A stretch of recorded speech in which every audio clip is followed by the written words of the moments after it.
Steve, how did they get away with it this long? I mean, 43 of the 52 seats are Democrat, even though California's 40% voted for Trump. They want to make it 48. The 43 has been ridiculous. They've gotten away with it all this time, and Republicans have not yelled and screamed about this. I love you raising that. So here's the thing.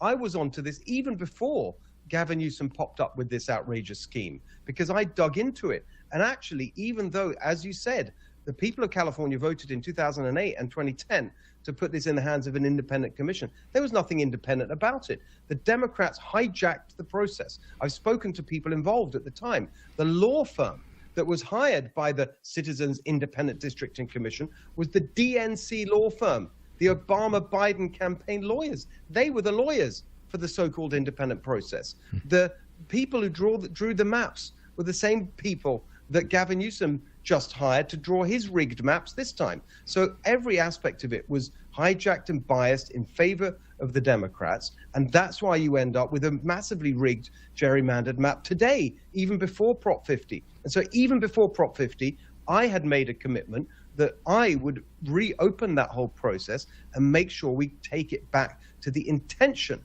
which was to have truly independent districts that give a fair balance in terms of representation. Right now, we have roughly, 40% of the vote, even in a bad year for Republicans in California, 17% of the House seats. It's outrageous. After this goes through, if it does, and it's not reversed, as we hope it will be, it would be 6%, 40% of the vote, 6% of the representation in the House. Another way of putting it, it would take 193,000 votes to elect a Democrat to Congress, 1.52 million to elect a Republican. A Democrat vote would be worth 8 times a Republican vote. That is obscene. There's no way that we can let this stand. So that's why I keep saying, one way or another, we're not going to let this drop. This is the kind of stuff you get in a totalitarian one-party system, and that we're not going to allow that. I'm going to fight that every way I can, today, tomorrow, in the months and years ahead, and when I'm governor.